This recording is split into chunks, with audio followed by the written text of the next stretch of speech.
Hi everybody, welcome to my couch. Today we are going to be talking about how to arrange a cover of a song for banjo that was not originally written or recorded on banjo. This was brought up in a discussion on the banjo subreddit yesterday, and I thought it would be a good idea to record a video of how I do it, and talk about a couple other ways to do it, just to give you some ideas of where to start. I'm just going to be going over the bare bones how to start, not how to finish your covers, not how to do any embellishments, anything like that. Maybe if you enjoy this, we'll do a second one and with this cover that I'm going to be working on today, and we'll do all of that and go into it on how I do it. But for now, I haven't done that for this cover yet, so it would be premature. The song that we're going to be working on today is The Times They Are A-Changin' by Bob Dylan. I really enjoy this song. I think it's a great folk song, and I would love to be able to cover it. I like to go to open mic nights and jams and things like that, and it seems like it would be a great one to whip out and play, and it would be a lot of fun. And so that's what we're going to be working on, because I wanted to do it anyway, so we're killing two birds with one stone. If you enjoy this video, if you like this content and you want to see more of it, make sure you hammer on that like button, pluck that subscribe button, and leave me a comment if you want to do some more, if you want to see anything in particular, and I will see what I can do. So, starting out, I am not a master banjo player. I have never been a master banjo player. I've been playing the banjo for a little over a year. I've been playing guitar for about 25 years. Drums for about 8. I play basically everything with strings.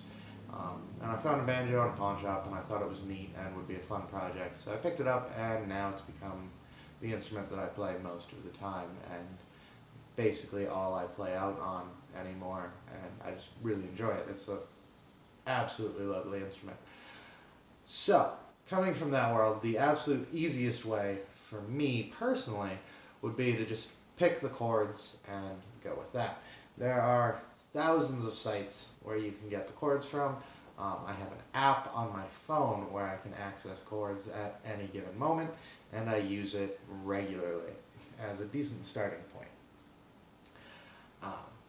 The question is, how do you want to do the chords?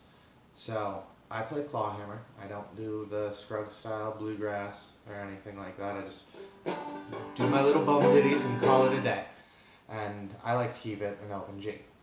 But, way one, as a guitar player, primarily coming over to banjo, it would have been simple enough for me to tune this D string up to an E instead, and play in what's known as Chicago tuning, where all of the chord shapes are the exact same, so I didn't have to relearn any chords, because my banjo would have been tuned D, G, B, E.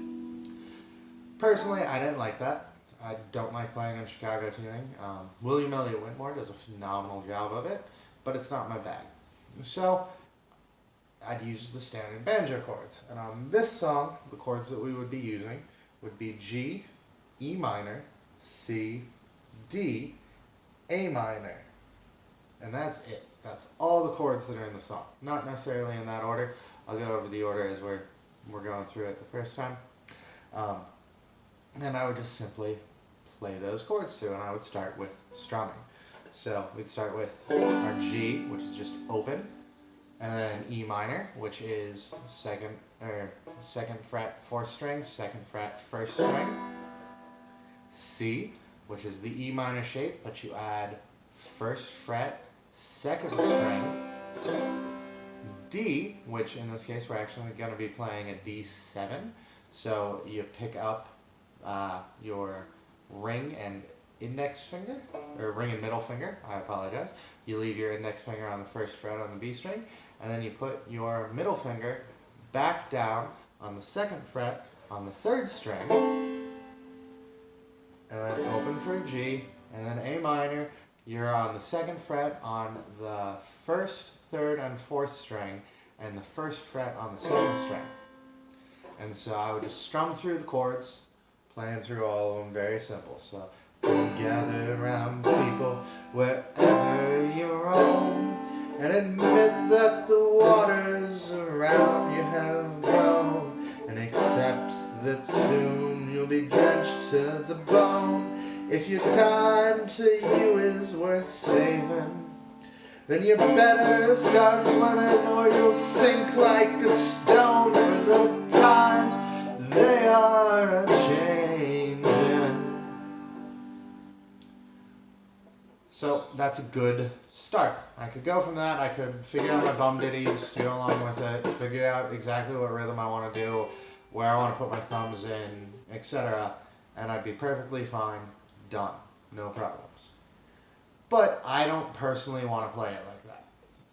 It's just not what I feel like doing. It's not usually how I like to do songs. I like to do a little bit more melodic because, frankly, I'm not a very talented singer, so having a little more melody on the banjo helps me a lot. So I went and I got the sheet music for the vocal melody, and then I took and I put it in my manuscript paper. I bought this manuscript paper off of Amazon. It cost me about $6. It's a very nice wire-bound thing. It's a wonderful investment for you to have. I often tab out my own songs in here and whatnot, so I don't forget how to play them. Because, let's face it, we've all been on stage and completely forgotten how to play our own songs. So, I start by rewriting all of the melody, and then because I am not a very talented or very skilled reader of notation, I rewrite it into a poor man's tab of just what the notes are. Just straight up. The places where they are, but what note it is. So instead of having to look at it and go, every good, okay, that's a G, I look at it and I'm like, oh, it's a G. I've got G written out here. I'm good. I know the first 7 notes of this are G. And then I rewrite it one more time for a start. This is not going to be the final version of this cover by any sense of the imagination, in what I consider to be the simplest way to play the song, which is as many open strings as possible. The less places I have to put my fingers, the better when I'm starting out on an arrangement. It is not going to end like that. I'm going to rewrite it in such a way that I put my fingers in different places and that I play it more, but this gives me a start to make sure that I am on the right track and figuring out if I'm playing the vocal melody in such a way that it works, and if it's something that I can actually play, or if I need to rework it. And it's a really good, easy starting point. As many open strings as possible.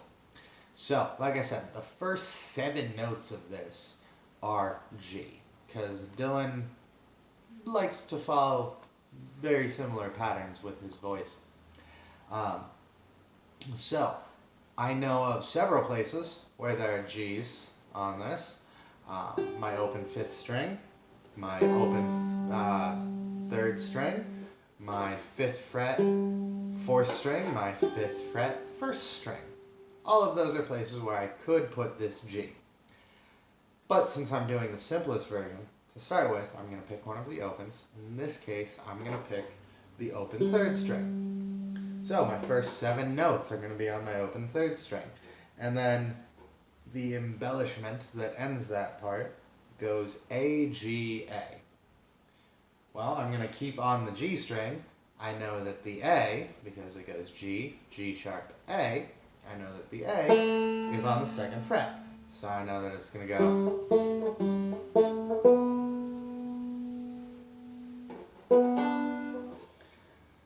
So, using the most open strings as possible, I'm going to attempt to play this without screwing it up.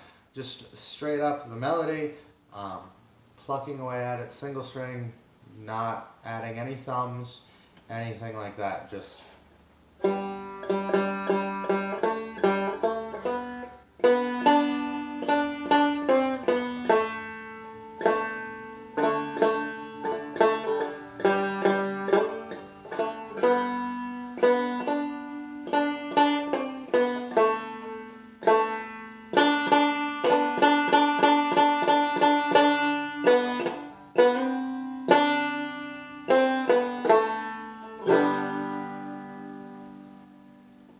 So, that's a start. It sounded right. It sounded like the vocal melody.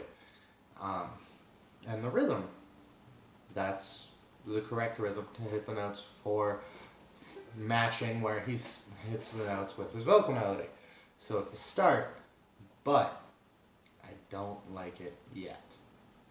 I don't want to just play it that. It sounds too thin, it doesn't sound quite open enough, and frankly, it's not that fun to play. If you're not having fun playing your instrument, you're doing it wrong.